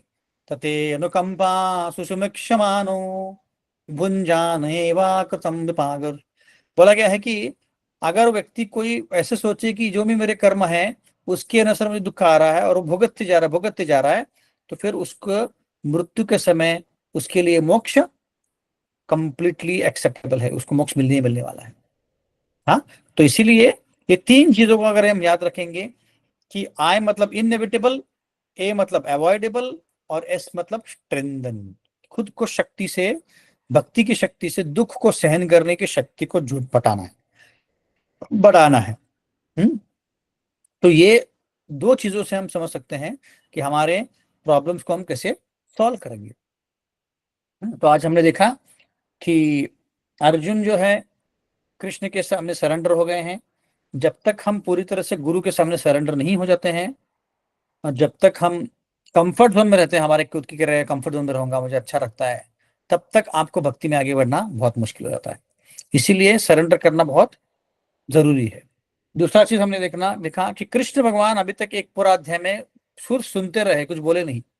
तो listening is very important, hearing is very important. और दो प्रकार की हियरिंग होते हैं, सहज हियरिंग और सरेंडर्ड हियरिंग। सहज मतलब कैजुअली सुन रहे हैं, कुछ फर्क नहीं पड़ रहा है, यहाँ से आ रहा है यहाँ से जा रहा है। और सरेंडर्ड हियरिंग मतलब क्या, सुन रहे हैं और हृदय के अंदर जा रहा है। अरे मैं आत्मा हूं, मैं शरीर नहीं हूं, तो मुझे ज्यादा शरीर के लिए ज्यादा कष्ट नहीं करने चाहिए। ये मैं सुन रहा हूँ और मैं उसको समझ पा रहा हूँ, और मैं उसके ऊपर कुछ अमल करना हूँ या अमल कर रहा हूँ, उसको बोलते हैं सरेंडर्ड हियरिंग। हमने कुछ कुछ उदाहरण देखे। कयादू जो हिरण्यकशिपु की वाइफ थी, वो सुन रही थी बट वो कैजुअल हियरिंग था। प्रहलाद महाराज सरेंडर्ड हियरिंग था, जिसके कारण वो उतने अच्छे भक्त बन पाए। उसके बाद हमने देखा कि IAS inevitable suffering, avoidable suffering और स्ट्रेंथनिंग। तो हमने इसके ऊपर काफी विस्तार में चर्चा किया है। हरे कृष्ण। तो हम ये पे विराम देंगे। कोई किसी को प्रश्न है इसके पहले कि हम 2 मिनट के लिए कीर्तन करें?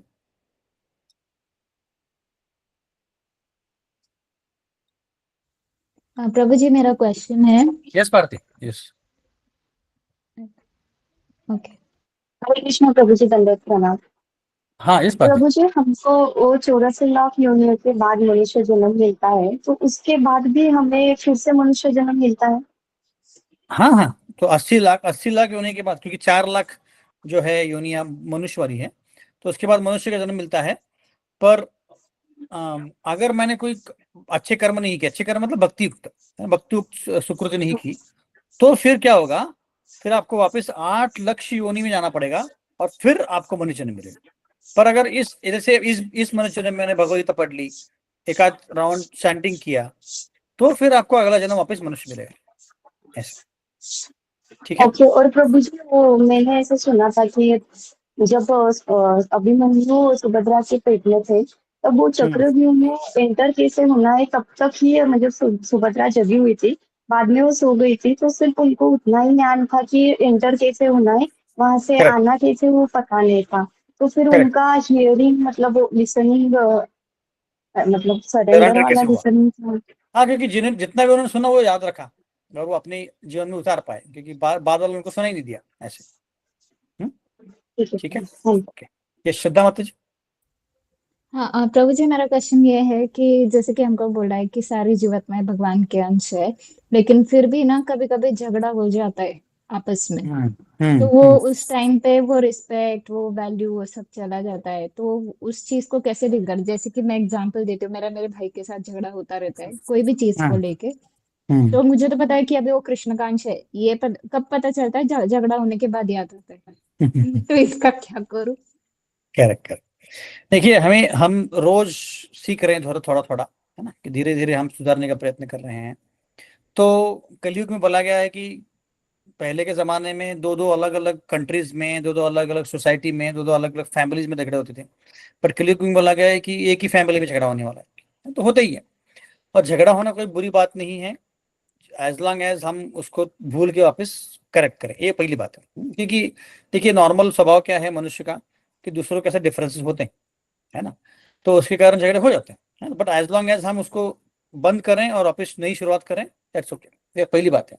दूसरी बात यह है कि वो कब नहीं होगा झगड़ा, कि दोनों ही जो जीव हैं, दोनों ही व्यक्ति हैं, वो समझते हैं कि एक दूसरे को अच्छे से समझते हैं, है ना। जैसे मुझे मुझे पता है कि मेरी पत्नी कैसी है या मेरा भाई कैसा है, और उसको मैं एक्सेप्ट करता हूँ, पूरी तरह से एक्सेप्ट करता हूँ कि मेरी पत्नी ऐसी है या मेरा भाई ऐसी है या मेरी बहन ऐसी है।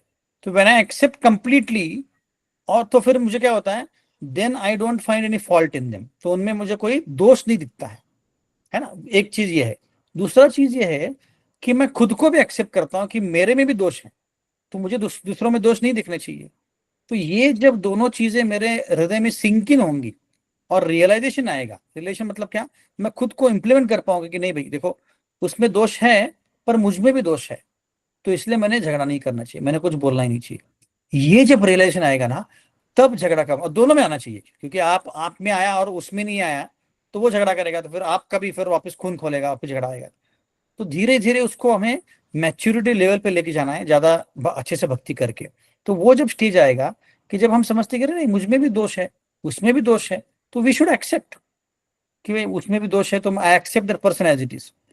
तो ये दूसरा पॉइंट है। तीसरा पॉइंट ये है कि जब हम कोई व्यक्ति को प्रेम करते हैं, जैसे आपका भाई पे ऊपर प्रेम है, तो हम उसके डिफेक्ट के साथ उसको एक्सेप्ट करते हैं, है ना। हम ऐसे नहीं बोलते कि नहीं नहीं ये डिफेक्ट है तो इसलिए मैं इसको प्रेम नहीं करूंगा। नहीं, जैसा भी है व्यक्ति उसके साथ हमें प्रेम होना चाहिए, है ना। भाई हो, पति हो, पत्नी हो, इसका मतलब है कि मुझे पता है कि इस व्यक्ति में दोष है, मुझे पता है कि इसमें फॉल्ट्स हैं, फिर भी मैं एक्सेप्ट कर रहा हूँ, दैट इज लव।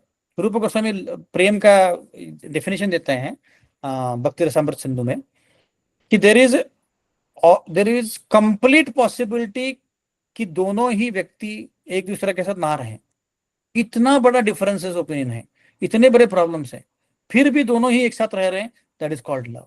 मतलब दोनों में बहुत प्रॉब्लम्स है, झगड़ा कर रहे हैं, ये हैं डिफरेंसेस हैं, दोनों के स्वभाव नहीं मिलते हैं, बट क्योंकि दोनों एक दूसरे के साथ प्रेम कर रहे हैं, वो दोनों एक साथ रह रहे हैं, because they are accepting each other differences and faults. तो ये जब मैच्योरिटी आएगी धीरे धीरे धीरे, तब झगड़ा कम होगा। पर अभी नॉर्मल है, माता जी, डोंट हैव टू इतना ये करने की जरूरत नहीं है। मोरलेस सब लोग ही झगड़ा करते हैं, मैं भी झगड़ा करता हूँ, तो उसको एक्सेप्ट करके धीरे धीरे उसको इंप्रूव करने का प्रयत्न कर रहे हैं। ठीक है। और प्रभु जी, ये हो गया मेरे फैमिली का। जैसे कि अभी दूसरे लोग हैं जिनको मैं जानती नहीं हूँ, ऐसे हम्म अननोन लोग हैं, हम्म बाहर वाले लोग हैं। तो हम्म कभी कभी उनका प्रेजेंस भी खटकने लगता है, कभी उनका प्रेजेंस खटकता है, कभी उनका एब्सेंस खटकता है, या डुअलिटी में चला जाता है। करेक्ट तो कभी कभी ऐसे लगता है अरे ये भी भगवान का अंश है। तो ये अच्छा नहीं लगता कभी कभी कि अरे कृष्णा के साथ मतलब और भी है फैमिली मेंबर्स, मैं अकेली नहीं हूँ, तो स्पेशल ट्रीटमेंट नहीं मिलेगा। तो उसको करेक्ट। कैसे करेक्ट किया जाए थॉट को? उसी उसी मैच्योरिटी से आएगा माता जी, क्योंकि अभी तो फैमिली का हो गया।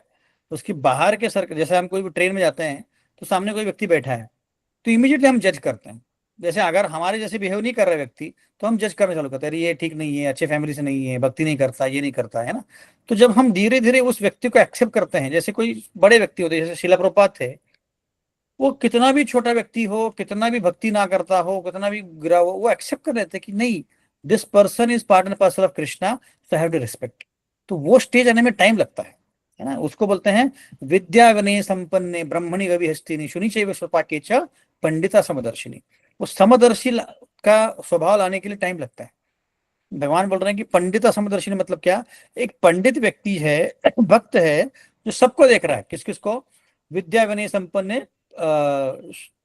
क्या बोलते हैं, गवी हस्ती नहीं, हाथी को देख रहा है, एक कीड़े को देख रहा है, एक पेड़ को देख रहा है, और एक कुत्ता खाने वाले व्यक्ति को देख रहा है, चांडाल को देख रहा है। उन सब में उसको भगवान दिख रहे हैं। और वो बोलता है कि ये सब लोग भगवान के अंश हैं, इसलिए मैं सबको, आपको सब अच्छे नहीं लगेंगे, but you will still accept them. आप एक्सेप्ट करोगे कि नहीं, ये व्यक्ति ऐसा ही है, इसको मुझे एक्सेप्ट करना है। तो उसके लिए धीरे धीरे टाइम आएगा, है ना। तो पहले फैमिली के साथ चालू कर सकते हैं, देन धीरे धीरे बाहर लोगों के साथ एक्सेप्ट करना चालू कर देंगे हम लोग कि भाई नहीं, ये व्यक्ति कैसा भी हो भगवान का अंग है, अंश है। और दूसरा और एक पर्सपेक्टिव हम ला सकते हैं कि जैसे मैं अभी भक्ति कर रहा हूँ, और मैं ट्रेन में एक व्यक्ति को मिलता हूँ कि जो अच्छा बिहेव नहीं कर रहा, बट वो भक्ति नहीं कर रहा है, तो हम समझ सकते हैं कि उस व्यक्ति को का जो रोग है मुझसे ज्यादा है। उसका जो डिजीज है, he is got a worse disease than me, इसलिए वो भक्ति भी नहीं कर रहा है और वो अच्छे से बिहेव भी नहीं कर रहा है। पर हम अगर रोगी को हम मारते नहीं है, या रोगी को ये करते नहीं है, उसके साथ we don't actually criticise the रोगी। वो रोगी है ना, तो उसको डॉक्टर के पास जाना पड़ेगा। जैसे हमको रोग हो गया, भव रोग हो गया है, तो we are going to the doctor of प्रोपात, भगवत गीता में जा रहे हैं हम लोग, धीरे धीरे इंप्रूव कर रहे हैं। बट उसको पता ही नहीं इसको रोग है, he doesn't even go to a doctor. तो वी शुड, हमें कंपैशन, जैसे अर्जुन को कंपैशन आ रहा है, अर्जुन को दया आ रही है, हमें दया, अरे इसको पता ही नहीं है कि भाई कृष्ण के तो हम दोनों ही अंग हैं, we should not fight, we should not speak like this, उसको पता ही नहीं है। That way we can deal with it. ठीक है माता जी। थैंक यू प्रभु जी, हरे हरे कृष्णा। कृष्ण। जय श्री रागिनी माता जी। हाँ, नमस्ते प्रभु जी। यस माता जी, पूछिए। ये झगड़े का ये आया पॉइंट, तो मुझे लगा कि झगड़े तो अवॉइड करना बहुत मुश्किल हो जाता है जिंदगी में। हम्म। मुझे अच्छा लगा आप भी झगड़ा करते हैं समझ कर। क्योंकि मेरे भी बहुत ज्यादा मतलब कभी कभी हो जाते हैं, मतलब शांत स्वभाव की हूँ मैं, फिर भी कभी कभी खुद का वॉइस रेज करना जरूरी हो जाता है कि नहीं ये मुझे नहीं अच्छा लगा, मतलब असर्टिव करेक्ट रहना जरूरी हो जाता है। Correct correct. देखिए, घर में दो बर्तन होंगे तो उसका आवाज तो आएगा ही, राइट। तो एक घर में अगर चार व्यक्ति रहेंगे तो झगड़ा होने ही वाला है, क्योंकि डिफरेंस ऑफ ओपिनियन, और कलयुग जितना आगे बढ़ने वाला है तो झगड़ा ज्यादा ही होने वाला है। नहीं वैसे क्योंकि झगड़े नहीं होते, लेकिन फिर भी प्रभु जी रोक दिया बीच में आपने, सॉरी, डिफरेंस है। लेकिन फिर हाँ, भी नो। हाँ नहीं घर में नहीं होते, मैं ऐसा नहीं बोल रही हूँ, हम्म। लेकिन जब जिंदगी में हमेशा असर्टिव रहना पड़ता है कि नहीं ये नहीं करेक्ट। होगा, ऐसा चीज बोलना पड़ता है। हाँ, वो तो फिर झगड़ा नहीं है, ये जस्ट असर्टिव आप बोल रहे हैं कि नहीं है, ये that is not fight as such. हम झगड़े की मतलब फाइट की बात कर रहे हैं, जहाँ पे बहुत बड़ा आर्ग्यूमेंट हो रहा है और अच्छा, तांडव मच गया घर में, उसकी नहीं बात कर रहे हैं। वो हाँ। नहीं होता। अच्छा है, फिर आप ऑलरेडी ऊंचे प्लेटफॉर्म पे हो। Thank you. थैंक यू जी। ठीक है, हरे कृष्ण। और कोई प्रश्न है किसी को? ठीक है, तो हम 2 मिनट कीर्तन करेंगे, उसके बाद बंद करेंगे।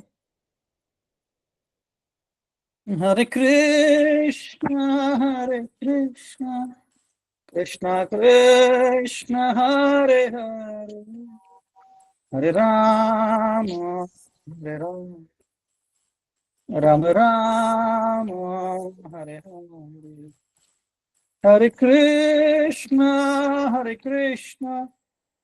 कृष्ण कृष्ण हरे हरे, हरे राम हरे राम, राम राम हरे हरे हरे कृष्ण कृष्ण कृष्ण हरे हरे हरे राम राम राम हरे हरे हरे कृष्ण कृष्ण कृष्ण हरे हरे हरे राम राम राम हरे हरे हरे कृष्ण कृष्ण कृष्ण हरे हरे हरे राम राम राम हरे हरे हरे कृष्ण कृष्ण कृष्ण हरे हरे हरे राम राम हरे कृष्ण कृष्ण कृष्ण हरे हरे हरे राम राम राम हरे हरे हरे कृष्ण कृष्ण कृष्ण हरे हरे हरे राम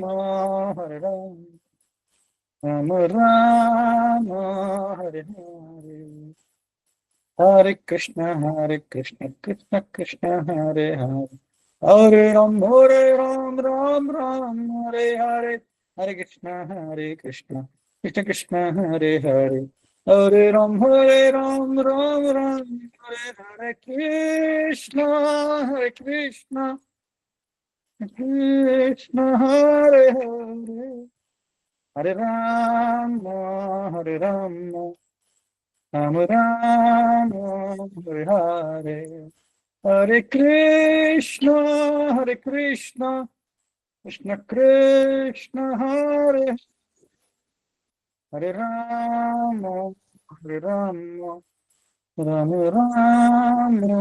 हरे हरे प्रणाम संकीर्तन की जय श्री प्रभुपाद की जय हरे कृष्ण। तो अभी 15-16 को जन्माष्टमी है पुणे मंदिर में, इस्कॉन एनवीसीसी को कात्रस कोंडवा में है।